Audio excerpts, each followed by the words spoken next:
되었으므로 하나님께 사도신 고백하며 예배 앞으로 나아가겠습니다. 나는 전능하신 아버지 하나님 천지의 창조주를 믿습니다. 나는 그의 유일하신 아들 우리 주 예수 그리스도를 믿습니다. 그는 성령으로 잉태되어 동정녀 마리아에서 나시고 본디오 빌라도에게 고난을 받아 십자가에 못 박혀 죽으시고 장사된 지 사흘 만에 죽은 자 가운데서 다시 살아나셨으며 하늘에 오르시어 전능하신 아버지 하나님 하늘 하늘에 계시다가 거기로부터 살아있는 자와 죽은 자를 심판하러 오십니다. 나는 성령을 믿으며 거룩한 공교회와 성도의 의제와 죄를 용서받는 것과 몸의 부활과 영생을 믿습니다. 아멘. 할렐루야. 아멘. 주님의 성전에 이렇게 같이 함께 예배하고 하나님을 즐거워하기 위해서 나오신 여러분들의 발걸음, 이 시간 여러분 존재 하나하나 축복하고 환영합니다. 우리 매번 하는 거 있죠? 그거를 이번에는 산선을 들고 옆 사람 바라보면서 충성 약간 하이처럼 저번주에 전기했잖아요. 충성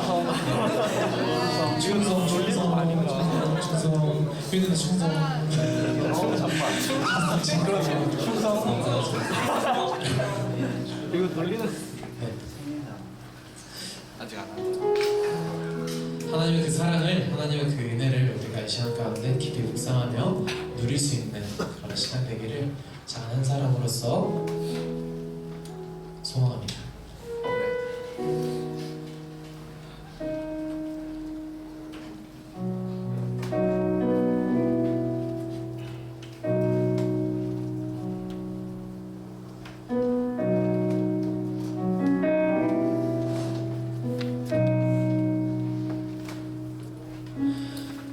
안심하라 내가 널 사랑한다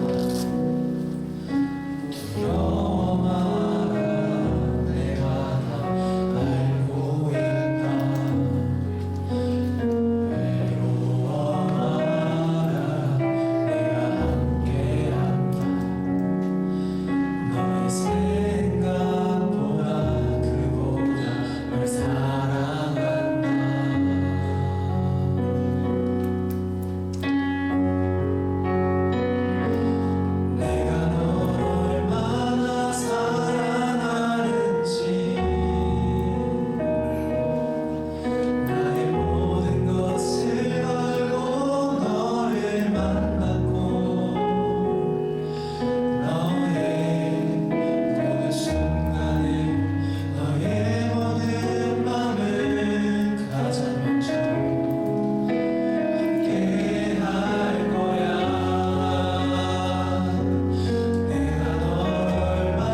두려워하지 말라 말씀하시고 외로워하지 말라 말씀하시고 우리의 그 어떤 상황보다도 하나님께서 더 우리를 사랑하신다고 말씀하신 이 자의 가사를 저희들이 기뻐할 수 있게 하시옵소서.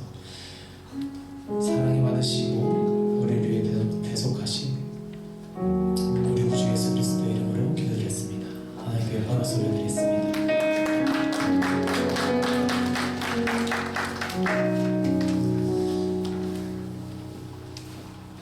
주님이 여러분들에서 기뻐하시고 되게 사랑하시는 그 사실을 여러분들은 기쁘십니까? 아멘. 아멘. 그럼 다 같이 기뻐함으로 주님께 찬양하러 나갑시다. 모든 삶의 행동 주 안에 주님만 안에 있는 나의 숨쉬는 순간들 모든 삶의 걸음 주 안에 내일도 주 안에 나의 숨쉬는 순간들로 모든 삶의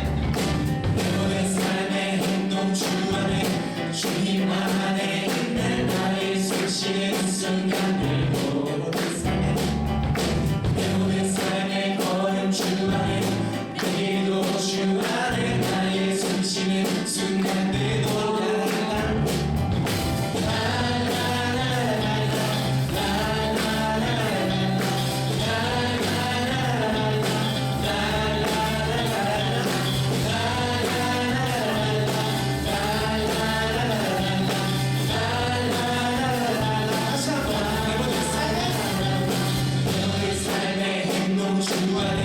주님 안에 있는 나의 숨쉬는 순간들도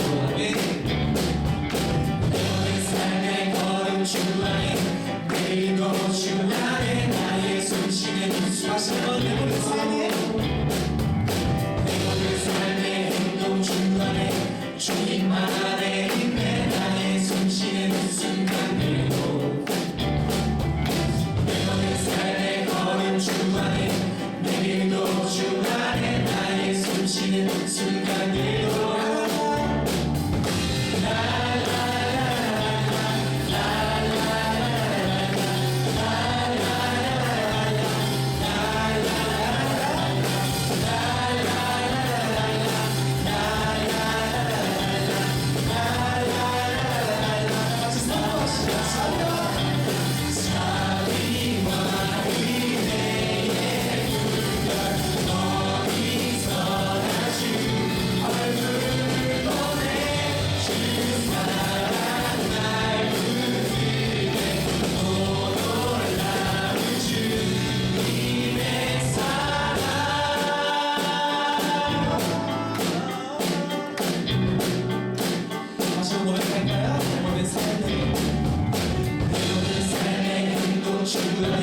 주님 안에 있는 나의 숨쉬는 순간들도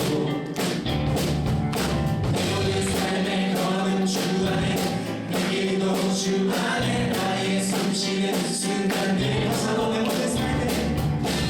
모든 삶의 행동 주 안에 주님 안에 있는 나의 숨쉬는 순간들도 내 모든 삶의 걸음 주 안에 내 모든 삶의 걸음 주 안에 내일도 주 안에 나의 숨쉬는 순간들도 라라라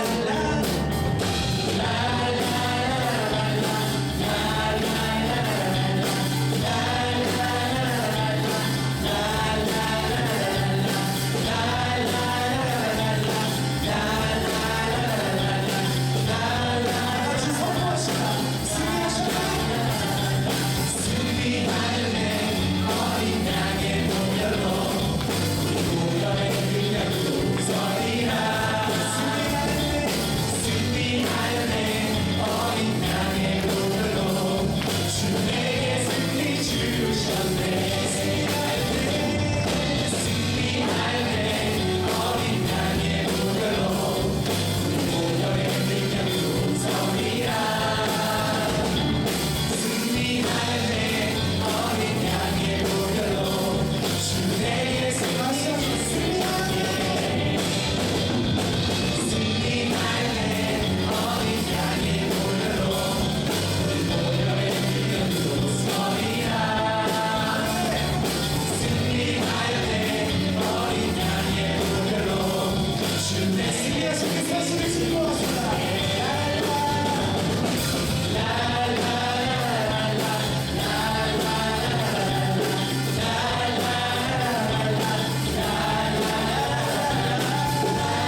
오늘 말씀을 보면은 하나님 그 날개 그늘 아래에 대한 마음을 나누는데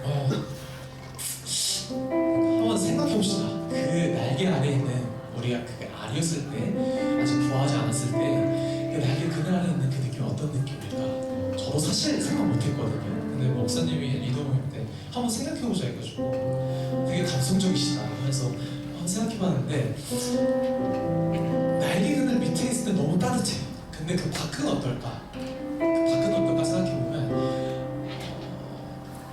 너무 무서울 것 같아요. 너무 위협적일 것 같고 그리고 어미새가 그 알을 품었을 때 많은 위협을 받는다고 해요. 나는 그 사실을 모르고 내가 그 위협들을 다 이해하지 못하지만 우리는 이미 그 주위에 그 날개 그늘 밑에 있기에 그 따뜻함을 누리고 있다는 사실이 너무나도 감사하고 또 너무나도 죄송하더라고요. 이 시간 가운데 주님의 그 품 안에 있는 것이 어떠한 것인지 여러분들 각자 드는 마음 갖고 주 앞에 고스란히 드리는 그런 시간 되기를 축복합니다.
예서 따르는 우리가 소리 높여 이르되 호산나 다윗의 자손이여 찬송하리로다. 주의 이름으로 오시는 이여 가장 높은 곳에서 호산나 하더라. 찬양 받으시기에 합당하신 하나님 아버지, 한 주도 주의 그늘 아래 하나님 주권 아래 살게 하시며 이 예배 자리에 불러주심에 감사드립니다.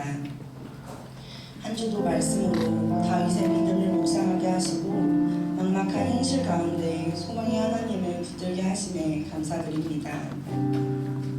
오늘은 주님께서 예루살렘에 입성하신 종려주일이며 고난주일입니다.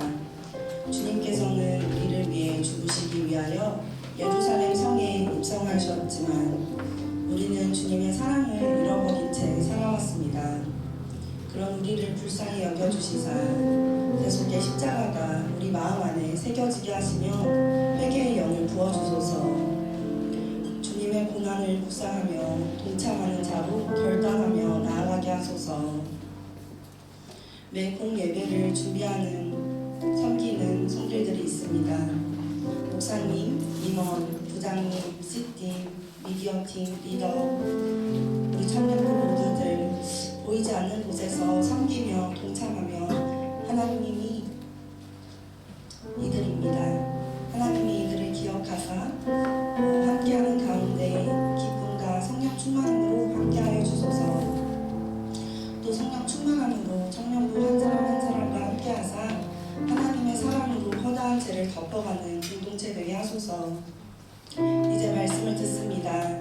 듣는 우리들에게 열린 마음과 하나님의 마음을 듣는 마음과 길을 열어주시고 말씀을 대언하시는 목사님에게 성령 충만함으로 함께 하소서. 이번 한 주도 고난에 묵묵히 동참하는 우리 청년부 되길 원하며 예수님의 이름으로 기도하였사옵나이다.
시편 57편 1절에서 11절까지의 말씀입니다. 제가 하나님의 말씀을 경외하는 마음으로 자리에서 일어나시겠습니다.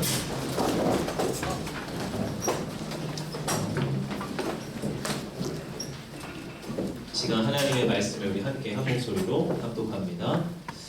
하나님이여 내게 은혜를 베푸소서. 내게 은혜를 베푸소서. 내 영혼이 주께로 피하되 주의 날개 그늘 아래에서 이 재앙들이 지나가기까지 피하리이다. 내가 지존하신 하나님께 부르짖으며 곧 나를 위하여 모든 것을 이루시는 하나님께로다. 그가 하늘에서 보내사 나를 삼키려는 자의 비방에서 나를 구원하실지라. 하나님이 인자와 진리를 보내시리로다. 내 영혼이 사자들 가운데서 살며 내가 불사르는 자들 중에 누웠으니 곧 사람의 아들들 중에라. 그들의 이는 창과 화살이요 그들의 혀는 날카로운 칼 같도다.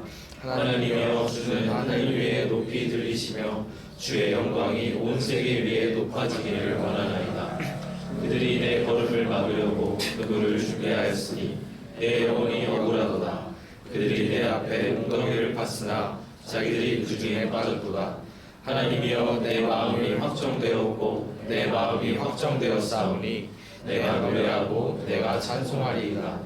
내 영광아 깰지어다. 비파야 수금아 깰지어다. 내가 새벽을 깨우리로다. 주여 내가 만민 중에서 주께 감사하며 그 나라 중에서 주를 찬송하리이다. 무릇 주의 인자는 커서 하늘에 비치고 주의 진리는 궁창에 이르나이다. 하나님이여 주는 하늘 위에 높이 들리시며 주의 영광이 온 세계 위에 높아지기를 원하나이다. 아멘. 하나님의 말씀 기대하시겠습니다.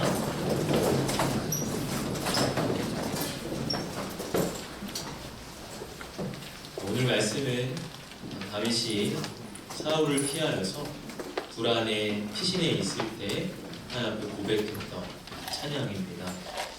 두렵고 불안한 상황에서도 하나님께로 그 마음을 확정하고 끝까지 하나님을 신뢰했던 그런 다윗의 믿음과 신뢰를 우리가 볼 수 있는 그런 시편이죠. 우리의 삶 속에서 그 마음을 확정한다는 것이 참 중요한 일입니다. 결정장애라는 말을 쓰죠. 짜장면 먹을지 짬뽕 먹을지 아이스 아메리카노를 먹을지 따뜻한 아메리카노를 마실지 결정을 잘 못한다는 것이죠. 그래서 대신 너가 결정해줘. 우리는 결정을 두려워합니다. 결정장애의 핵심은 불안이라고 합니다. 내가 내릴 선택이 어떤 결과를 가져올지 알 수 없기 때문에 불안한 것이죠. 상황에 쫓길수록 더 결정장애가 크게 오는 이유가 거기에 있습니다. 우리가 작은 선택 앞에서도 결정장애가 있다면 인생의 큰 문제 앞에서 마음을 확정하는 일은 더더욱 힘들죠. 그러나 여러분 믿음이라는 것은 마음을 확정하는 일이라는 것을 기억해야 됩니다. 오늘 본문의 특징을 보면요, 다윗의 신앙과 다윗의 현실이 교차되어서 나타난다고 하는 것이요. 1에서 3절까지는 하나님을 향해서 간절히 부르짖는 다윗의 기도가 나타납니다. 그런데 4절을 내려가서 보면 그의 탄식과 절망의 소리, 또 그의 현실적인 어려움이 나타나게 되죠. 그러다가 또다시 5절을 가면 다시 하나님을 향한 찬양과 선포가 나타나요. 그런데 또다시 6절을 보면 그의 어려움과 또 현실에 대한 그 마음의 억울함이, 낙심한 마음이 드러나게 되는 것이죠. 이렇게 오늘 시편의 구조가 다윗의 신앙, 그리고 다윗의 현실, 다윗의 신앙, 다윗의 현실 계속해서 교차돼서 나타나고 있습니다. 시편을 보면 이런 구조들이 많이 나타나요. 찬양을 하다가 갑자기 탄식이 나오고, 또 절망을 하다가 갑자기 소망을 선포합니다. 무엇이죠? 우리 신앙은 이렇게 현실과의 분투 속에 늘 있다고 하는 것입니다. 한번 마음을 결심하고 다짐해도 또다시 현실이 보입니다. 오늘 하나님을 예배하고 은혜를 받았는데 내일 또다시 현실의 문제 속에 두려워하고 낭망합니다. 그것이 어떻게 보면 우리의 어떤 현실이고 부정할 수 없는 상황이라는 것을 시편은 보여주고 있죠. 그러나 그러한 상황에서도 다윗은 끝까지 믿음으로써 그 상황을 이기고 승리했다고 하는 사실입니다. 그럼 오늘 1절의 말씀을 같이 한번 읽어봅시다. 하나님이여 내게 은혜를 베푸소서. 내게 은혜를 베푸소서. 내 영혼이 주께로 피하되 주의 날개를 아래서 이 재앙들이 지나가기까지 피하리이다. 그의 영혼이 주께로 피합니다. 그렇게 고백을 합니다. 사무엘상 22장을 보면요, 다윗이 사울을 피해서 아둘람이라고 부르는 굴로 피신을 합니다. 지금도 이 아둘람이 있는 지역의 순례를 가보면 그것이 석회동굴로 많이 이루어져 있는 것을 보게 돼요. 석회동굴의 특징은 그 불이 땅 밑에 있다고 하는 것이에요. 그 빗물에 석회암이 녹아서 생겨진 동굴이죠. 그래서 입구는 좁은데 이렇게 깊이 들어가다 보면 수백 명이 있을 수도 있는 그런 이제 넓은 공간이 나오기도 합니다. 그래서 우리가 하마스가 이스라엘을 피해서 땅굴로 깊이 들어가지 않습니까? 이제 아둘람 불이 그런 지하 땅굴의 역할을 했던 것이죠.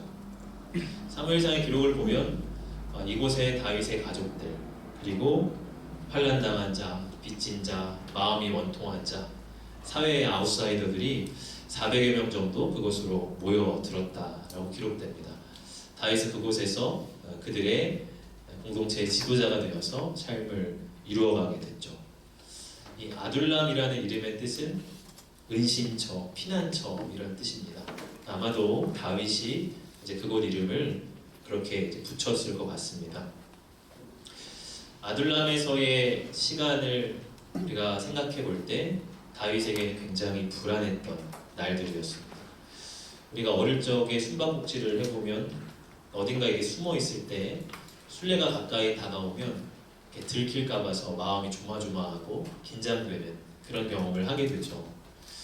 어린이들의 놀이에서도 그렇다고 한다면 하물며 자기를 죽이고자 한 나라의 왕이 밤낮으로 군사를 풀어 수색을 한다면 어떻겠습니까?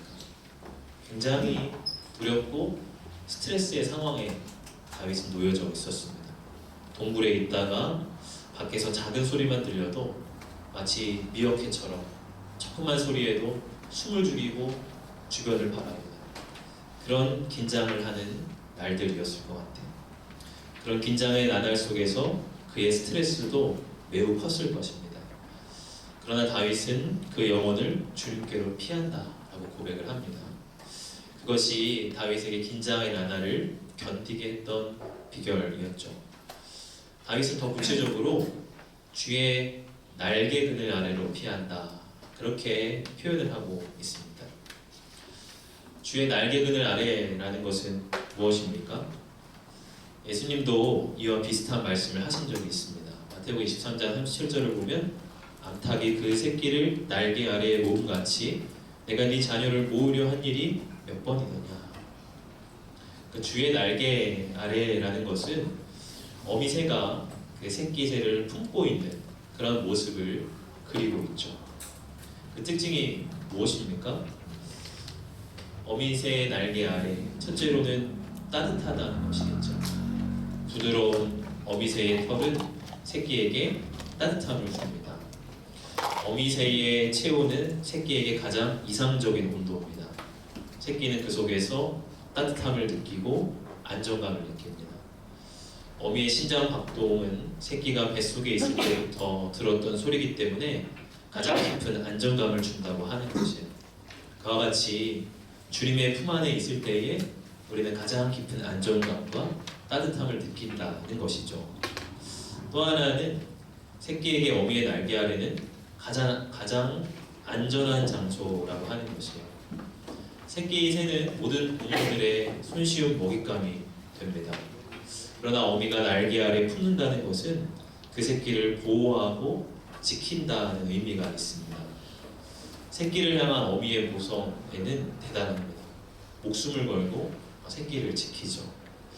주의 날개 아래 머물 때에 어떠한 상황에서도 주님이 우리를 지키신다는 것입니다.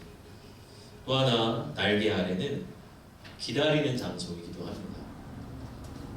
어미가 날개 아래에 알을 품지요.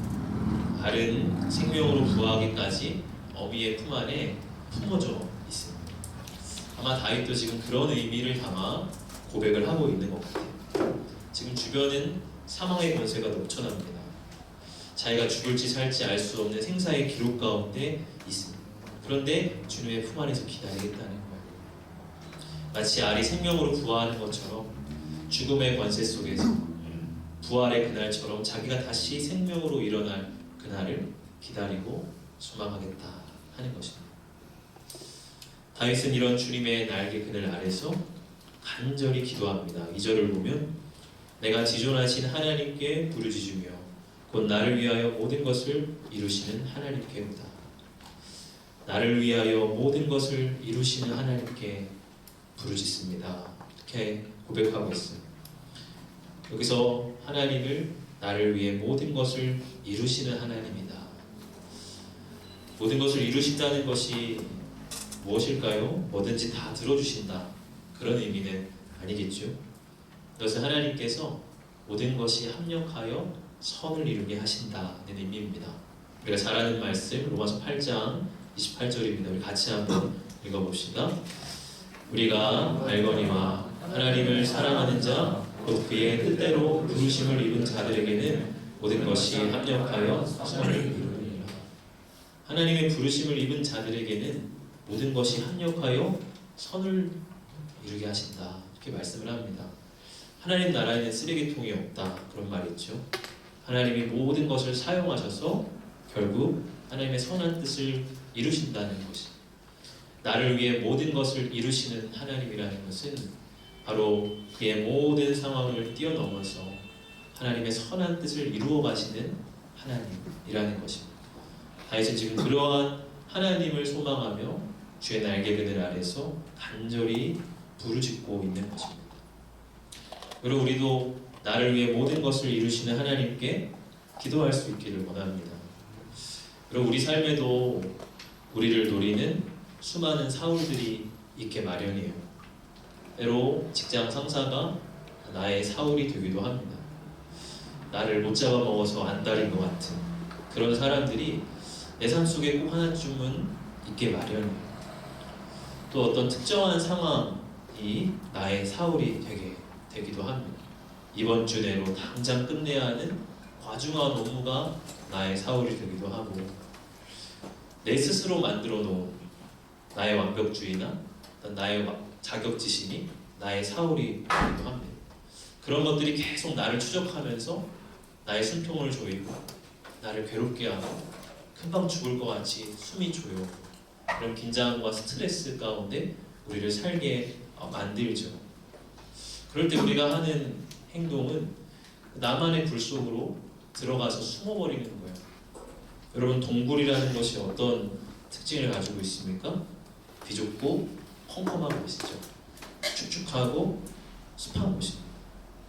동굴의 특징은 하늘이 안 보인다는 거예요. 주변 어디를 둘러봐도 사방이 꽉 막혀 있다는 것이. 여러분, 우리가 두려울 때 자꾸 우리 내면의 동굴로 피하여 들어갈 수도 있어요. 그럴수록 더 깊은 어둠 속으로 들어가게 됩니다. 동굴의 특징은요, 들어갈수록 더 어두워진다는 거예요. 들어가고 들어가서 어떤 길이 나타나는 것이 아니라 더 어두워지는 것이 바로 동굴의 특징입니다. 그러나 여러분, 그러할 때 우리는 그저 우리 내면의 동굴로 숨는 것이 아니라 우리의 영혼을 하나님께로 피해야 합니다. 주의 날개 그늘 아래로 우리가 들어가야 합니다. 주의 날개 아래로 들어간다 하는 것은 주님이 이미 그분의 날개를 우리 가운데 펼치셨다 하는 것이, 새끼가 원한다고 해서 그 날개 아래 들어가는 것이 아니라 어미가 그 날개를 펼치고 새끼를 품어줄 때 그 새끼는 날개 그늘 아래 머물게 되는 것이죠. 주님이 이미 그분의 날개를 펼치셔서 우리를 환영하시고 우리를 기다리시고 우리를 품어주신다고 하는 것이에요. 우리는 그분 아래에서 머물러 있으면 됩니다. 주의 날개 그늘이라고 하는 것은 그분의 영향력이 미치는 곳이죠. 그분의 임재의 영향력이 있는 것이 주의 날개 그늘 아래입니다. 우리가 그분 가운데로 들어가야 한다는 것이, 그곳에서 주님은 가장 따뜻하게 우리를 안아주시고 가장 안전하게 우리를 지키십니다. 그곳에서 주님은 나를 위해 모든 것을 이루십니다. 여러분, 날개 아래에 있는 새끼가 뭘 할 수가 있겠어요? 그가 할 수 있는 것은 그냥 날개 아래 머무는 것이에요. 어미새가 새끼를 위해서 모든 것을 이룹니다. 먹이를 물어다 주고 그의 체온을 유지해주고 그가 성장하도록 지켜줘요.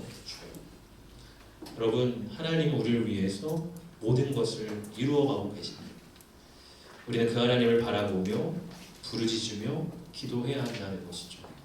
그럴 때 그토록 어둡고 갑갑하기만 했던 내면의 동굴이 하나님을 예배하는 지성소로 변화되게 되어집니다.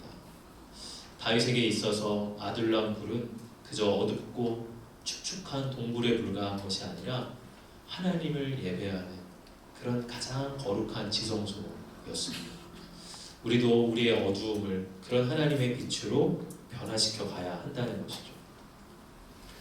그러나 여러분, 삶에 있어 우리 신앙인들의 어려움은 한 번의 은혜로 끝나지가 않는다는 것이, 은혜를 받다가도 그 마음이 곧 꺼져버린다는 것이 우리 신앙인들의 어려움입니다. 그리고 오늘 4절의 말씀을 보면 내 영혼이 사자들 가운데서 살며 내가 불사르는 자들 중에 누웠으니 곧 사람의 아들들 중에라. 그들의 이는 창과 화살이요 그들의 혀는 날카로운 칼 같도다. 앞에서는 다윗이 내 영혼이 주의 날개 그늘 아래 있습니다, 그렇게 고백을 했어요. 그런데 4절을 보니까 내 영혼이 사자들 가운데 살고 있습니다, 그렇게 이야기를 합니다.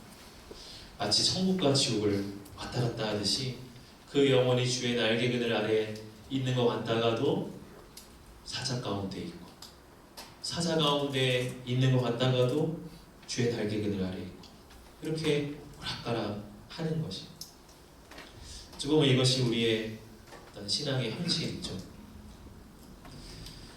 다윗을 제일 힘들게 했던 것은 무엇이냐면 6절에 고백하는 것처럼 그들이 내 걸음을 막으려고 그물을 준비하였으니 내 영혼이 억울하다.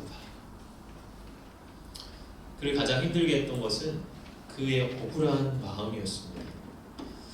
목숨이 위험한 것도 괴롭고 또 마음이 불안한 것도 괴로운데 무엇보다 괴로운 것은 억울한 마음이죠. 다윗이 사울을 피해서 도망을 다니다가 딱 2번 사울을 마주치는 일이 나타나는데요. 그때 사울을 대면해서 다윗이 가장 먼저 이야기했던 것도 바로 그의 억울함이었어요. 사무엘상 24장 11절을 보면 내 아버지여 보소서, 내 손에 있는 왕의 옷자락을 보소서. 내가 왕을 죽이지 아니하고 겉옷자락만 베었은즉 내 손에 악이나 죄가가 없는 줄을 오늘 아실지니이다.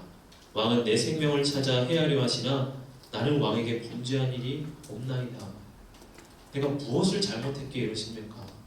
도대체 내가 무슨 죽을 만한 일을 저질렀습니까? 당신에게 범죄한 일이 없는데 도대체 저한테 왜 그러십니까? 그의 답답하고 억울한 마음을 토로하고 있어요. 그의 피난 가운데 가장 그를 힘들게 했던 감정은 이 억울함의 감정이었다는 거예요. 여러분 생각해 보십시오. 다윗은 사울에게 선의를 베풀었습니다. 사울이 악령에 시달릴 때마다 수금을 켜며 그를 치유해줬습니다. 사울의 군대 가장 최전방에 서서 그를 위해 목숨을 걸고 충성을 다했습니다. 그런데 돌아온 것은 오해와 억측, 그리고 그를 죽이려 하는 것이, 다윗은 이 억울한 마음 때문에 가장 괴로운 시간들을 보냈다고 하는 거죠. 여러분 우리가 언제 가장 힘들죠? 억울할 때죠. 여러분 초등학교 아이들이 가장 많이 하는 항변이 뭐예요? 억울하다는 거예요. 내가 안 그랬는데, 내가 잘못한 건 없는데 선생님이 막 혼내면 내가 안 그랬다고요, 제가 그랬다고요 하면서 막 자기 억울한 감정을 토로하죠. 그 초등학생들이 가장 저항하고 가장 분노할 때가 자기가 억울함 가운데 놓여질 때, 그럴 때 막 눈물이 글썽글썽하고 밤에 잠도 못 자죠. 그러니까 인간이 원초적 감정 중에 억울함이라고 하는 것이 가장 견디기 힘든 감정이라는 거죠. 여러분 성인이 된다고 해서 이 억울함이 사라집니까? 여러분 찬양 가사 중에 그런 가사가 있더라고요. 의지했던 모든 것 변해가고 억울한 마음은 커져가네. 참 이 가사가 와닿아요. 여러분 살아가면서 억울한 마음이 오히려 우리 가운데 더 커져갑니다. 나는 그렇게 말한 게 아닌데 상대방이 내 의도를 억측하고 곡해할 때 억울하죠. 나에 대해서 아무것도 잘 모르는 사람들이 나에 대해서 이야기하고 나에 대한 이야기가 떠돈다는 것을 이렇게 듣게 될 때 억울한 마음이 들지요. 또 여러분 성실한 사람일수록 억울한 마음을 느낄 가능성이 크다고 합니다. 난 이렇게 열심히 했는데 내 인생은 왜 이래야 되지? 내가 이렇게 공부하고 투자한 결과가 겨우 이건가? 내가 회사에 내 영혼을 갈아 넣다시피 했는데 회사가 날 인정하는 게 고작 이 정도인가? 더 넘어서서 왜 우리 세대만 이렇게 힘들어야 되지? 기성세대는 좋은 직장, 좋은 연금 다 누리고 사는 것 같은데 왜 그 모든 부담들을 왜 우리가 지어야 되지? 왜 우리 세대가 이렇게 어려워하고 힘들어야 되지? 억울하다. 억울한 감정을 가지고 살아가는 사람들이 참 많습니다. 억울하다는 것은 인생의 부조리함을 느낀다는 것이에요. 열심히 한 만큼 결과가 나와야 되고 또 선한 의도로 행했다면 그 상황도 선하게 나에게 돌아와야 될 텐데 그렇지 않다고 느낄 때, 그래서 인생이 부조리하다고 느낄 때 그때 억울하죠. 그래서 여러분 억울한 마음이 들면 하나님이 잘 느껴지지 않는 이유가 거기 있습니다. 하나님이 정말 다스리시는 게 맞나? 하나님의 질서라는 게 정말 있기는 한 건가? 하나님이 창조하신 세계라면 하나님의 질서대로 움직여야 될 텐데 그냥 인생이라는 게 원래 다 약육강식이고 그냥 인간이 이기적으로 사는 게 전부 아닌가? 그게 억울한 감정의 본질이죠. 그래서 억울한 마음은 우리의 영혼을 병들게 하는 독과 같습니다.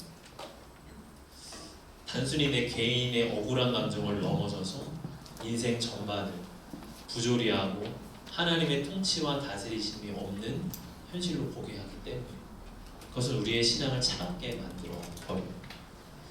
지금 다윗의 마음이 그러한 마음과 싸우고 있는 거예요. 하나님께 기도하고 하나님의 임재 가운데 있을 때는 그래 다시 해봐야지 하다가도 자꾸 억울한 마음이 이렇게 깨진 뚝처럼 자기에게 흘러 들어오고 침범하는 것을 그가 느꼈다고 하는 것이죠. 여러분 그러나 영혼이 이렇게 억울한 순간 다윗은 어떻게 합니까? 오늘 7절의 말씀입니다. 우리 같이 7절의 말씀 읽어봅시다. 하나님이여 내 마음이 확정되고 내 마음이 확정되었사오니 내가 노래하고 내가 찬송하리이다. 네. 다윗은 하나님 앞에 자기의 마음을 확정합니다. 다윗은 하나님 앞에 기도하면서 은혜를 누렸어요. 그러다 다시 세상의 칼바람 앞에서 위축되고 절망했어요. 그렇게 그 마음이 갈짓자를 이을 때 그는 그 마음을 확정하겠다고 말해요. 하나님이여 내 마음이 확정되고 내 마음이 확정되었습니다. 나는 하나님을 노래하고 하나님을 찬송하겠습니다. 세상 앞에 억울해하고 하나님의 다스리심을 의심하는 것이 아니라 하나님이 내 삶에 일하셨고 하나님이 내 삶에 일하실 것임을 나는 믿겠습니다. 이 세상이 하나님이 다스리시는 세상임을 나는 바라보겠습니다. 그 믿음으로 내 마음을 확정합니다. 그렇게 하나님께로 그의 마음을 향하고 그의 마음을 고정시켰던 것이. 그럴 때 그의 내면의 분노와 억울함이 가라앉고 다시 하나님을 찬양할 수 있게 됐습니다. 다시 하나님을 예배할 수 있게 됐습니다. 이전보다 더 깊이 하나님을 바라볼 수 있게 되었습니다. 그럼 마음을 확정하는 일이 참 중요합니다. 믿음은 마음을 확정하는 것입니다. 야고보서 1장 6절에서 8절입니다. 같이 한번 읽어봅시다. 오직 믿음으로 구하고 조금도 의심하지 말라. 의심하는 자는 마치 바람에 밀려 요동하는 바닷물결 같으니 이런 사람은 무엇이든지 주께 얻기를 생각하지 말라. 두 마음을 품어 모든 일에 정함이 있는 자라. 두 마음을 품지 말라네.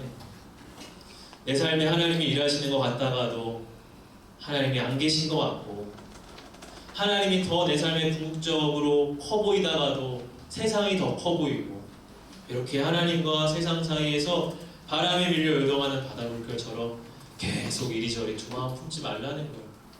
그 두 마음 때문에 우리 삶에 하나님의 역사가 나타나지 않는다는 것입니다. 오직 한 마음으로 하나님께 마음을 확정할 때 우리의 삶에 믿음의 역사와 능력이 나타난다고 하는 것입니다.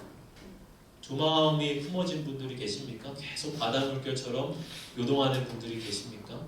그 두 마음이 아니라 토마스 아케피스의 그리스도를 본받아라는 책에 나온 한 구절이요. 한 마음을 품은 자는 진실로 행복하다. 가장 행복한 자는 한 마음 품고 살아가는 자. 여러분, 두 마음이 아니라 한 마음을 품고 그 마음을 확정해야 된다. 그럼 또 엘리야는 무엇이라고 말을 합니까? 이 말씀도 같이 읽어봅시다. 시작. 엘리야가 모든 백성에게 가까이 나아가 이르되 너희가 어느 때까지 둘 사이에서 머뭇머뭇하려느냐.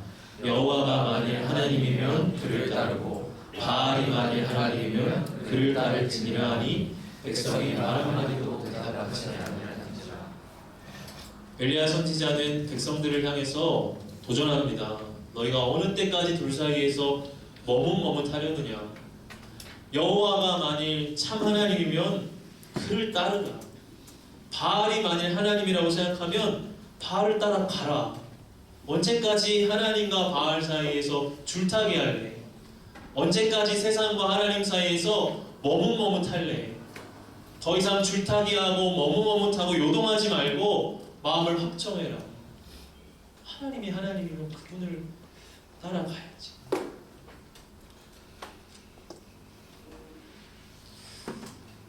그리고 가끔 청년들이 저에게 와서 목사님 마음이 왜 이런지 모르겠어요.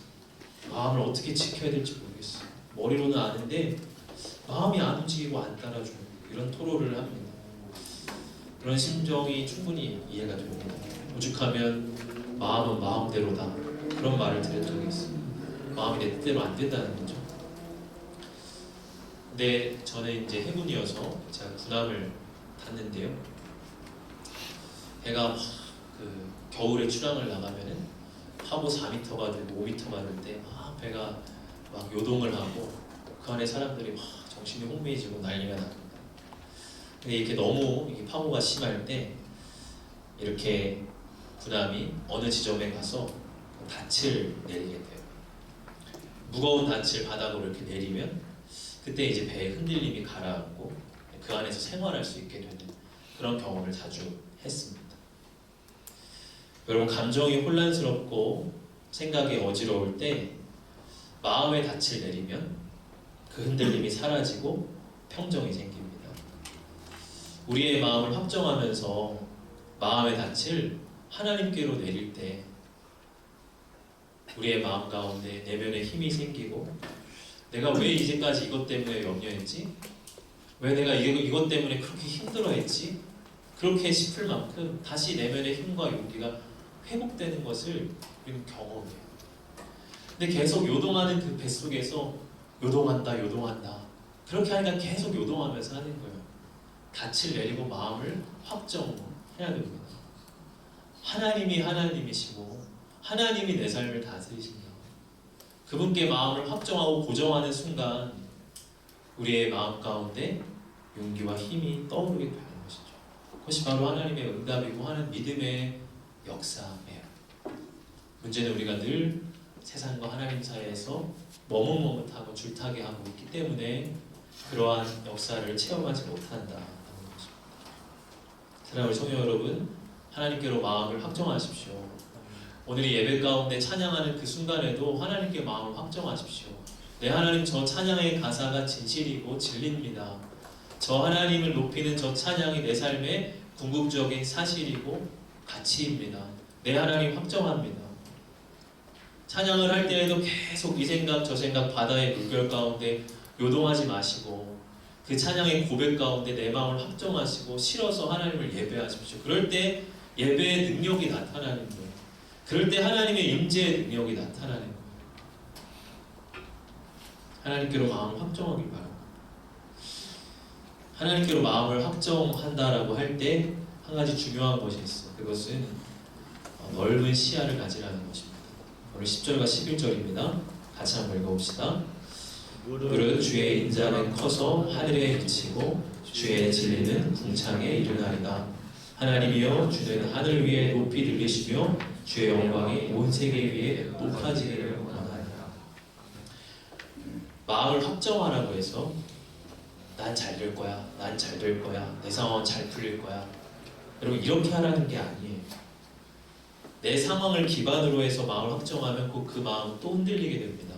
왜냐하면 내 상황이 변덕스럽기 때문에 그래요. 여러분, 마음을 확정하라는 건 단순한 긍정의 힘이나 자기 최면을 이야기하는 게 아닙니다. 넌 될 거야, 될 거야, 좋은 일 일어날 거야. 그게 아니에요. 여러분, 다윗은 무엇을 바라봤습니까? 하나님 나라를 바라봤다는 거예요. 다윗은 단순히 내가 풀려날 거야, 내가 왕이 될 거야, 사울은 죽을 거야, 그런 마음 확정한 게 아니에요. 하나님 나라를 향해서 그의 눈을 들어서 그 마음을 확정했습니다. 하나님 하늘 위에 높이 들리시고 주님의 영광이 온 세계에 높아지기를 원합니다. 하나님 나라가 무엇입니까? 바로 이것이죠. 하나님의 영광이 온 세계 가운데 펼쳐지고 모든 이가 하늘 위에 높이 들리신 하나님을 찬양하게 되는 것입니다. 그것이 하나님의 나라. 다윗이 그 좁은 동굴에서 바라봤던 것, 이 드넓은 하나님 나라였습니다. 다윗은 그 하나님의 나라를 향해서 자기의 시선을 고정하고 자기의 마음을 확정했던 것이에요. 여러분, 나의 상황은 흔들릴 수 있습니다. 그러나 하나님 나라는 흔들리지 않습니다. 여러분, 우리는 넓은 시야를 가져야 됩니다. 여러분, 내 좁은 동굴 속에 있다 보면 한정된 시선으로 살아갈 수 있어요. 왜 이렇게 어둡지, 비좁지, 컴컴하지? 여러분, 그러나 비록 내가 있는 자리가 비좁은 동굴 같을지라도 우리의 시선은 드넓은 하나님의 나라를 향해 고정해야 됩니다. 하나님의 영광이 드높아지시기를 원하고 주님의 이름이 찬란히 빛나시기를 원합니다. 온 세계와 열방 가운데 하나님만이 하나님이신 것을 선포할 수 있기를 원합니다. 그것이 나타나고 증명되기를 원합니다. 주님의 주되심이 확정되고 드러나는 날을 주님 바라봅니다. 그것이 내 인생의 가장 큰 소망입니다. 그런 고백으로 우리가 나아가야 하는 것입니다. 여러분, 그것이 우리의 삶의 저변에서 우리를 계속 이끌어가는 힘이 되게 해야 되는, 그것이 마음을 확정한다는 말의 의미예요. 단순히 내 좁은 상황 가운데 내가 잘 될 거야 이런 긍정의 확신을 가지라는 게 아니라 하나님의 나라는 반드시 이루어지고 하나님의 영광은 우리를 배신하지 않는다. 하나님의 하나님 되시면 반드시 증거되고 증명됩니다. 그 하나님의 나라를 내 비좁은 동굴 안에서 선포하고 바라보며 마음을 확정하며 우리의 신앙을 하는 것입니다. 마지막 이야기인데요. 역사 속의 유명 인사들의 그 묘비명이 회자될 때가 있어요. 묘비명이라는 게 뭐죠? 그러니까 이 세상을 떠나면서 마지막 남기고 싶은 말, 그가 이거는 꼭 하고 싶은 말, 가장 그 삶에 중요하다고 생각하는 그 말을 적은 것이 이제 묘비명이겠죠. 그래서 사람들이 묘비명, 특히 유명 인사들의 묘비명에 관심을 갖고 또 그것을 보기도 합니다. 노벨 문학상을 받은 아일랜드 출신의 극작가인 조지 버나드 쇼는 이런 묘비명을 남겼습니다. 내 우물쭈물하다가 이렇게 될 줄 알았다. 그게 그의 묘비명. 그는 94세까지 장수를 하면서 살았고요. 수많은 업적을 남기고 노벨 문학상까지 받은 사람이에요. 근데 그의 마음에, 그의 마지막 순간에 당도할 때 내가 정말 중요한 것을 놓치고 산 것 아닌가? 그런 아쉬움이 그에게 남았다라는 것이죠. 어떤 아쉬움인지는 모르겠지만 영원한 것을 향해 그 마음을 개방하지 못하고 계속 우물쭈물하며 살았던 그에 대한 아쉬움은 아닐까 하는 생각을 해보게 됩니다. 여러분, 여러분의 삶의 마지막 남길 말은 무엇이 되겠습니까? 여러분, 우리의 삶의 마지막에 후회가 없기를 바랍니다. 우물쭈물하다가 결국 내 인생 아무 열매도 없이 그냥 이렇게 되었구나 하는 그런 인생 되지 않기를 원합니다. 하나님을 향해서 지금 이 순간 분명한 마음을 확정하시고 그분이 주시는 능력의 역사로 말미암아 내 삶에 이러한 열매가 풍성했습니다. 내 삶에 이러한 하나님의 증거가 있었습니다. 감사합니다. 감사합니다. 그렇게 고백하는 것이 우리의 마지막 인사, 우리의 마지막 말이 되어지기를 원합니다. 말씀을 정리합니다. 인생의 사고를 만날 때 우리의 영혼은 주님께로 피해야 합니다. 주님의 날개 그늘 아래로 들어가서 힘을 얻고 또 간절히 부르짖으며 우리는 기도해야 합니다. 또한 우리는 상황에 흔들릴 수 있습니다. 은혜를 받고 또 기도한다고 해서 흔들리지 않는 것은 아니죠. 그러나 그럴 때 우리의 마음을 확정해야 됩니다. 또한 마음을 확정하되 하나님 나라를 향해서 우리의 마음을 확정해야 합니다. 우리의 가장 깊은 소망은 하나님의 나라가 우리의 삶 가운데, 이 땅과 열방 가운데 이루어지는 것입니다. 그 나라를 향해서 우리의 마음을 개방하고 우리의 마음을 늘 확정하며 살아가시는 우리 모든 청년들 되시길 주의 이름으로 축복합니다. 찬양합시다.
하나님이 만일 나의 하나님이면 그분을 따라가고 바알이 하나님이면 그를 따라가라. 더 이상 머뭇머뭇하지 말라. 그렇게 말씀하십니다. 머뭇머뭇하는 우리의 마음을 이 시간 하나님께로 확정하시면서 여러분 기도합시다. 우리의 마음을 흔드는 여러 가지 세상의 소리와 음성들이 있습니다. 지금 이 순간에도 내 감정을 흔들고 내 생각을 교란하고 내 마음이 다른 데로 쏠리게 만드는 수많은 요소들이 있습니다. 그러나 여러분 우리의 마음을 확정하기 시작할 때 하나님이 보일 것입니다. 우리의 마음을 확정하기 시작할 때 하나님을 향한 예배와 찬양의 고백이 터져나올 것입니다. 내 마음을 확정하기 시작할 때 하나님 나라가 선포되고 그 나라가 우리 가운데 뚜렷하게 보여지게 될 것입니다. 시간 주님 나의 마음을 확정하오니 주님 우리의 마음을 붙들어 주시옵소서. 우리 같이 기도함으로 나아가겠습니다. 하나님 시간 주님을 향하여 다시 하나님 마음을 확정하고 기도하며 나아갑니다. 하나님의 나라를 향하여 하나님의 시선을 들어 주님의 그 나라가 우리의 삶의 소망이고 아버지 우리의 삶의 진정한 하나님 우리의 영광인 것을 하나님으로 바라보게 하여 주시옵소서. 하나님 여러 마음의 억울함과 하나님 감정과 하나님의 삶을 힘든 수많은 것들 가운데에서 하나님 행복하는 나의 마음을 시간 주님을 향해 돌이켜서 주님 안에 나의 마음이시요 주님 나의 구원자시요 주님 안에 내 삶의 주님의 창조자의 구원자가 계시고 완성자가 계시는 것을 하나님께 감사합니다. 아버지 더 이상 세상 가운데 머뭇머뭇하며 살아가지 아니하게 하여 주시고 내 삶을 정직하게 하나님께 주시나 내 삶의 영혼을 정직하게 하여 주시고 하나님께 하나님을 향한 흔들리지 아니하는 마음으로 하나님께 저 나아갈 수 있도록 주여 역사하여 주시옵소서. 아버지 하나님 계속해서 나의 세상을 향하여 기울이는 마음을 돌이키시사 다시 한번 하나님 결단하는 자에게 하나님의 믿음의 능력을 수용하여 주옵시고 아버지 하나님 우리의 마음의 감정을 전가하여 주시고 우리의 세상을 뚜렷하여 주고 선명하여 주셔서 아버지 하나님 저 앞에 하나님 그 시간대로 우리가 나아갈 수 있도록 하나님 은혜를 주시옵소서. 오 주여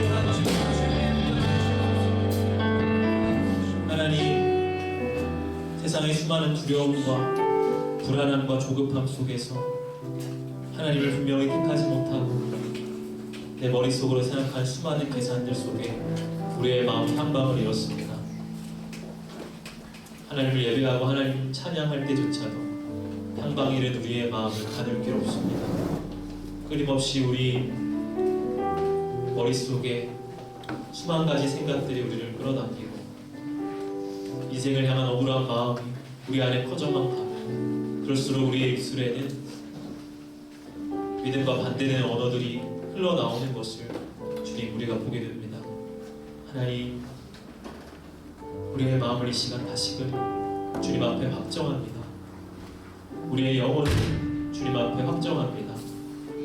하나님이 궁극적인 진리이시고 하나님 나라가 이 현실보다 크시고 하나님 나라가 반드시 우리 삶 가운데 이루어지심을 하나님 믿음으로 선포하며 나아갑니다. 주님 우리는 그 나라의 백성들입니다.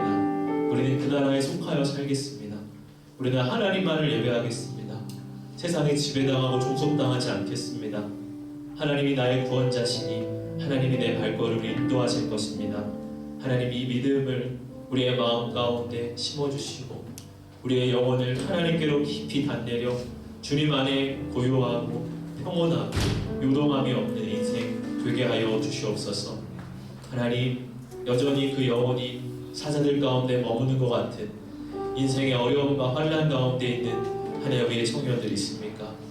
이 자리에 나와서도 내면의 동굴 속에서 빠져나오지 못하고 여전히 자기 세계 안에 머무르고 자기의 어두움 가운데 머물러 있는 자 있습니까? 두려움 때문에 믿음 없음 때문에 그 동굴 바깥으로 나오기를 거부하고 거절하는 자 있습니까? 성령의 크신 은총으로 그 동굴 가운데 주님의 빛을 비추어 주시옵소서. 그 동굴이 하나님을 예배하는 지성소가 되게 하여 주시옵소서. 그 어둠 가운데 빛을 비추시는 분이 오직 하나님이신 것을 믿음으로 다시금 확정하게 하여 주십시오. 그들을 주님 어둠에서 빛으로 인도하시는 분이 오직 하나님이십니다. 그 하나님의 역사를 우리의 삶에 또 우리 청년들의 삶의 자리자리에 주님 증거하여 주시고 드러내 주시옵소서. 하나님 앞에 귀한 예물을 올려드립니다. 주정헌금으로 선교 예물로 11조로 새성전 주주헌금으로 주 앞에 올려드립니다. 주님 우리 청년들의 고백과 헌신을 받아 주시옵소서. 우리 청년들의 흔들리는 삶을 붙들어 주시고 주님 앞에 헌신하며 하나님 나라의 청년들로 살아갈 수 있는 우리 모든 귀한 주의 백성들 되게 하여 주옵소서. 감사를 드리며 예수님 이름으로 기도하옵나이다.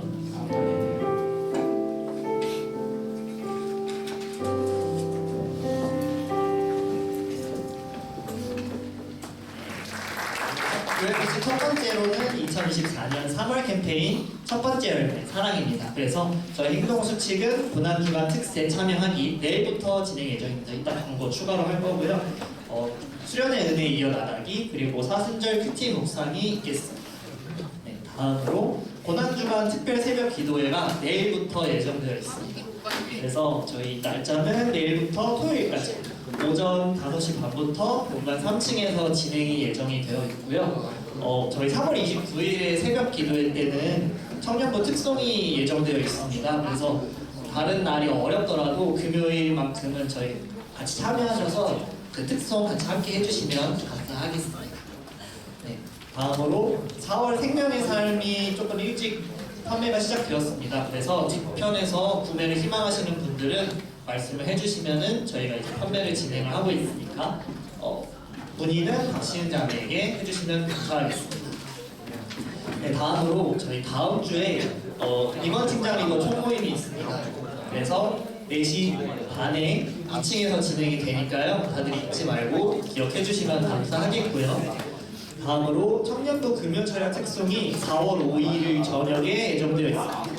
그래서 이거는 광고가 계속 나갈 거니까 알고 계셔주시면 감사하겠습니다. 그리고 경관에는 매주 주일 오후 1시에 교육관 3층 뒤편에서 진행되어 예정이고요. 네, 다니엘 중보기도 모임도 매주 수요일 저녁 9시에 교육관 1층에서 항상 진행되고 있으니까 삶의 자리에서 예배를 잘 지켜주시면 감사하겠습니다. 네, 축복 진행 바로 할게요. 네, 오늘은 축복잔 따로 없고요. 우리 서로 함께 축복하도록 하겠습니다. 우리 여러분들 각자가 서로 입 밖으로 이제 얘기하지는 못했지만 각자의 삶 가운데 여러 가지 억울하고 또 무리를 겪는 그런 일들이 있을 줄 압니다. 그런 일들 가운데 우리가 서로를 또 위로하는 메시지를 담아서 축복을 하셨으면 좋겠고 또 오늘 말씀을 기억하시면서 우리 넓은 시야를 가지고 하나님 나라를 바라보시면서 우리의 시선을 하나님께로만 고정하였으면 좋겠습니다. 그리고 또한 우리의 마음이 하나님께로 확정되었으면 좋겠습니다. 그러한 마음을 담아서 서로 건면하는 그런 마음으로 우리 주위를 둘러보시면서 함께 축복하도록 하겠습니다. 하나, 둘, 셋, 넷. 사랑의 예수님 우리의 말을 신기시네 우리도 겸손히 서로의 말을 신기네 너를 사랑해 주가 우리 사랑하신 같이 너를 사랑하기를 원하네 예수님처럼 너를 사랑해 주가 우리 사랑하신 같이 너를 사랑하기를 원하네 예수님처럼.